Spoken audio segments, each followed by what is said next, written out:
তো hello guys, welcome back to my channel Sulagna's view. আর আমি সুলগ্না। তো তোমাদেরকে জানাচ্ছি আমার কাশ্মীর ভ্লগের নেক্সট পার্টে আবার স্বাগত। তো আজকে আমি কোথায় যাব, কোন ডেস্টিনেশনে, সেটা দেখার জন্য কিন্তু পুরো ভিডিওটা দেখতে হবে স্কিপ না করে। তো চলো দেখতে থাকো আমার সাথে আর এনজয় করতে থাকো এই ভ্লগটা, আর কমেন্টে জানিও কেমন লাগে।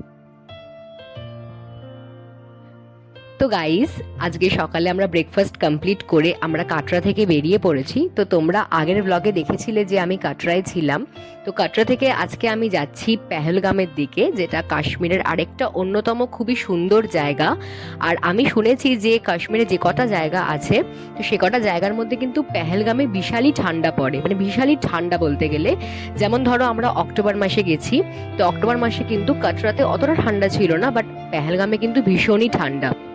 তো এত সুন্দর ভিউ এনজয় করতে করতে পেহেলগাম যাওয়ার পথে এখন আমরা এসে গেছি কিন্তু আপেল বাগানে। দেখতেই পাচ্ছ তোমরা, ভ্যালি অফ অ্যাপেলস।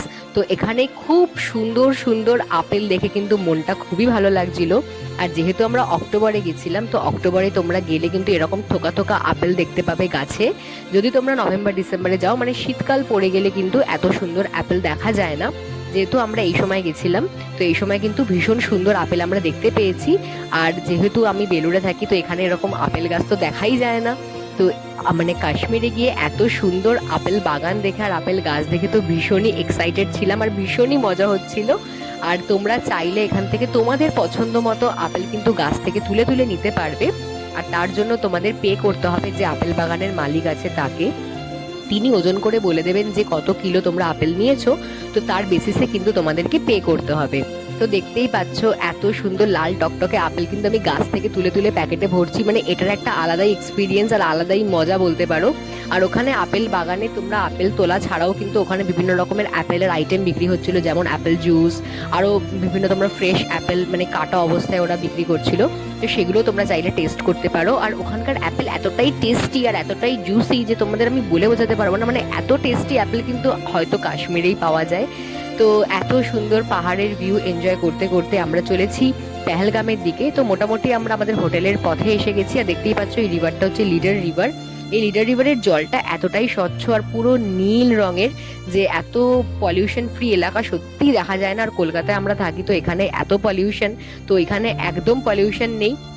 তো ভীষণই ভালো লাগছিল। আর এখন দেখো লিডার রিভারে আমি এনজয় করছি। আর লিডার রিভারে কিন্তু খুব হাওয়া দিচ্ছিল, খুবই ঠান্ডা ঠান্ডা লাগছিল, কারণ আমি বললাম যে পেহেলগামে কিন্তু একটু বেশি ঠান্ডা অন্য অন্য জায়গার থেকে। তো এখন দেখতে পাচ্ছ আমি দুটো পাখি নিয়ে হাতে দাঁড়িয়ে আছি। ওইখানে কিন্তু লিডার রিভারে এরকম অনেক মানুষরা রয়েছে যারা এরকম পাখি দিচ্ছে সবাইকে, পোষ মানা পাখি ছবি তোলার জন্য। তোমরা তাদেরকে পে করে দেবে আর তার বিনিময়ে তোমরা কিন্তু এত সুন্দর পাখি নিয়ে ছবি তুলতে পারবে। আর ওরা এতটাই ট্রেন্ড এবং এতটাই পোষ মানা যে তোমরা যাই করো না কেন ওরা কিন্তু উড়ে যাবে না। তো এটা একটা ভীষণই এক্সপিরিয়েন্স ভালো ছিল। তো এখন আমরা এসে গেছি আমাদের পেহেলগামের যে হোটেল সেখানে।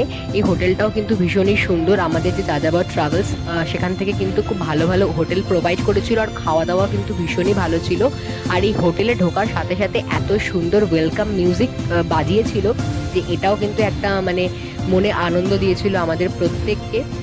তো দেখতেই পাচ্ছ এটা হচ্ছে রিসেপশন এরিয়া। আর এই দেখো টেলিফোন তো এখন দেখাই যায় না, তো সেই জন্য আমি একটু তোমাদের দেখিয়ে দিলাম। আর এটা আমাদের রুমের কন্ডিশন, এটাও কিন্তু খুবই ভালো ছিল। আর এখানে কিন্তু খুবই ঠান্ডা, তো পুরো হোটেলটাই কাঠের ছিল, এতটাই ঠান্ডা এখানে। তো দেখতে থাকো আমার ভিডিওটা আর এনজয় করতে থাকো। আর দেখা হচ্ছে তোমাদের সাথে আবার নেক্সট পার্টে। তো সেটা তোমরা দেখতে থাকো আর বলো কমেন্ট বক্সে কেমন লাগলো। Bye, take care.